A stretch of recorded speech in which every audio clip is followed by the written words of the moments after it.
तर नमस्कार मैत्रिणींनो, आज आपले दुर्गा सप्तशतीचं पारायण चालू आहे। हे दुर्गा सप्तशती पारायणाचं तुम्हाला महत्त्व सांगते मी। तर नवरात्रीमध्ये 9 दिवस याचं पारायण केलं जातं। प्रत्येकाचा पारायणाचा दिवस वेगवेगळा असतो। तुम्ही 1 दिवसही पारायण करू शकता, 3 दिवसाचं पारायण करू शकता आणि 9 दिवसाचं पारायण करू शकता।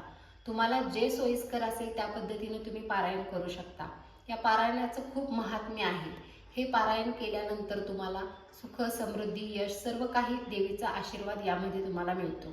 आणि हा ग्रंथ गेली कित्येक वर्ष झालं हा वाचला जातो, वर्षानुवर्षे। आणि माझी खूप या ग्रंथावर श्रद्धा आहे। दरवर्षी माझा 9 दिवसाचा नवरात्रीमध्ये उपवास असतो। आमच्या घरी घट बसलेले असतात, तर मी देवीची सेवा 9 दिवस जेवढी होईल तेवढी माझ्या सोयीनुसार मी करत असते।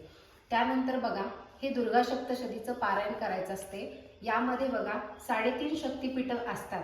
म्हणजे बघा, आपली कोल्हापूरची महालक्ष्मी, आई तुळजाभवानी, आई रेणुका देवी आणि सप्तशृंगी देवी, या 3-4 देवींचं 3.5 शक्तिपीठ म्हटलं जातं।